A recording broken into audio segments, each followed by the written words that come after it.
So today on Smackey's Garage, we're gonna be working to get this gauge cluster installed on this car here. This car is a Factory 5 GTM. Last week, if you've been following along, we went to install this and the steering column is completely in the way of this dash going in the vehicle. So what we're gonna have to do is we're gonna have to put everything back together, make a cardboard template, and then see if we can get this to fit.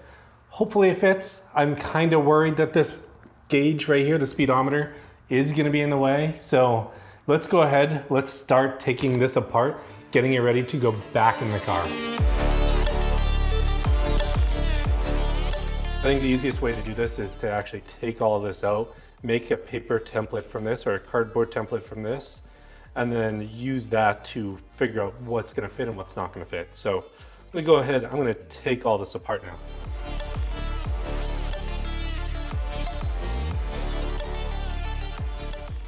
I know I've probably mentioned this about 50 times on this channel, but the process of building a kit car is really putting it together, taking it apart over and over again until you figure out what's gonna fit and what's gonna work.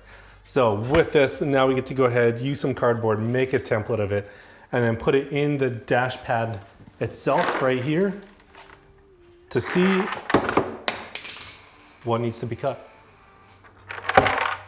So I think the way that I'm gonna get this to work is I'm going to take this, make some slices here, just so I can have it easy enough so that I can bend it up, because this cardboard's not flimsy enough to bend. But if I were to take it and put some light cuts in it,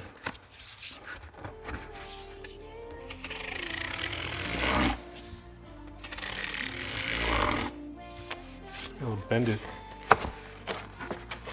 No, it is better. Now if I make these a little bit closer together, it'll bend a lot easier, so I might do that.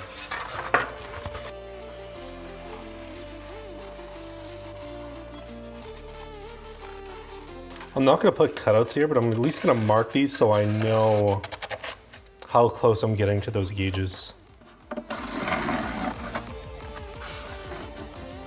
That's a good start. Let's cut that out, see how it looks. No, it came out pretty close. So I can now take this, I'm gonna mark the holes up, and then I'm actually gonna mount it to the dash, and we're gonna get everything cut. All right, now I should be able to just take this and screw it in place. So they're all number 10 screws, so it should just go in nice and easy. So we'll do this up top, and then we'll end up taping it down here. This is going together nice and easy, which means the fit isn't too far off. And this is just gonna be taped down here. Now for a template, this came out pretty good. The only thing that I really didn't get right was the holes, what I'm trying to mark or look at are on the inside for the gauges. I guess it's gonna be a surprise after I cut it to see if they're gonna impact it or not. So overall, I mean, it shows the dash is gonna fit. It's not gonna require too much trimming, but there's obviously some space over here where it's a little bit too far down, and down here will probably need to be trimmed a little bit later, but we can take care of that after. So let's go ahead, let's get this mounted in the car and start trimming it to make sure that we can get it to fit.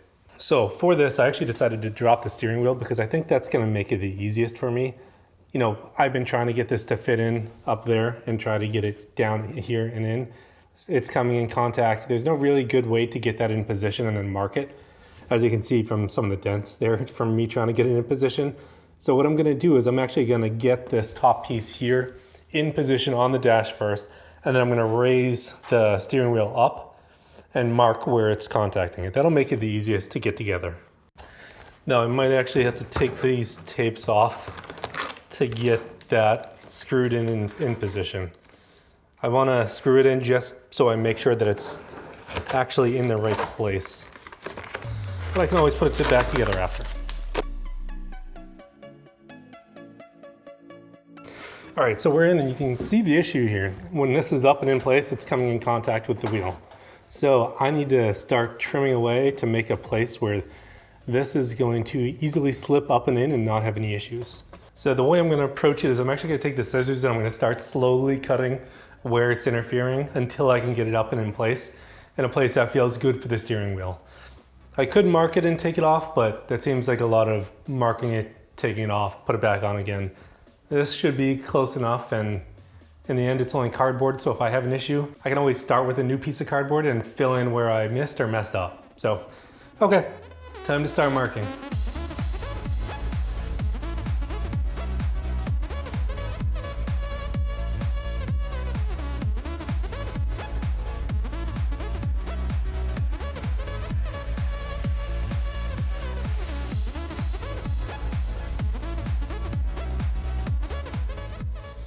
All right, so some good news is I think this is gonna fit without having to impact the gauges. Now it's installed, it's in the place that it's supposed to go, and there is some room down there still.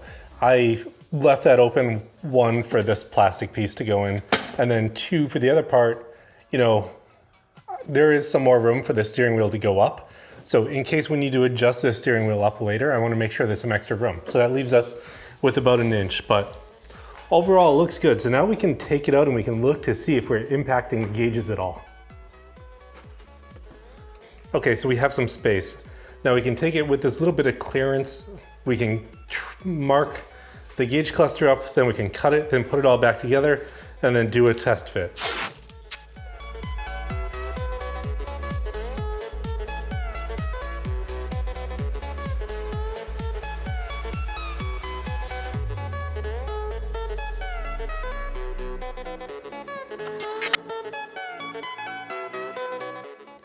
Now we can see it's a tight fit in there, but it does fit. Barely, but it's gonna fit and it's gonna be okay. So I'm telling myself that. Now you can see everything seems to be lined up. You know, the steering wheel is a little bit tilted to one side, so I can fix that. But when you look at it, everything's lined up, everything's currently fitting. You know, I'm gonna have a covering that's gonna go over the gap there when we figure out what's the right position for the steering wheel. But looking like everything's okay now. You can see there isn't much room of a gap there, so I wanted to be careful to make sure I didn't cut too far, so that's there. Now, I guess we can go ahead, we can put the gauges back in and see how everything looks. With all the material taken off, this is actually pretty flimsy now, but hopefully the gauges will hold it in place, plus these screws will help provide some rigidity, but very, very flimsy.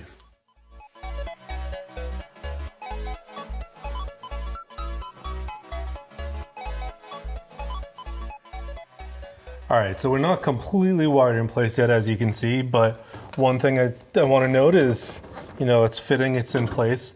Steering wheel is bolted in, kind of, not really. It's bolted in enough so that I can move it around to see where the right fit is, but it looks like I'm not going to need to take any extra material off of the gauge cluster to get this to fit, which is good, which is kind of what I wanted.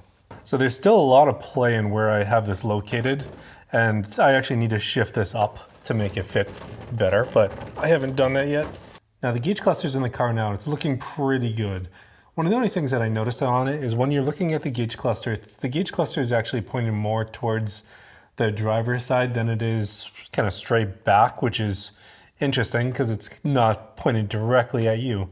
That might be just the way that this dash is lined up right now. So it's probably a lot more adjustment that I can do to the dash, but if I have this completely bolted in, that's one of the things I'm noticing. You know, there is some extra room in here depending on where this finally gets bolted in. I do have to make some adjustments to figure out where this is gonna go. You know, so I did put in some of the riv nuts in it, but what I'm finding is, you know, it's probably a better location to put those riv nuts to get everything to line up a little bit better. So I'm gonna end up taking this apart and doing those. Now for the wiring right now is still a mess. I need to go back there. All the gauges are hooked up, but I need to go back there and I need to actually clean up the wires that attach to the gauges. They're still too short. So that's one of the things I'm gonna do this week off camera as I'm making progress on the car. But overall, really happy with the way that it's coming out. I mean, it's looking good. It came out a lot better than I expected, and it's nice that I don't have to cut this any further, which is the main thing that I was really worried about. Now, one of the things I want to remind you guys to do is subscribe as you're watching this build.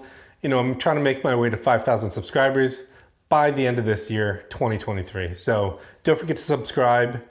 I appreciate it. Thanks for tuning in to Smackey's Garage.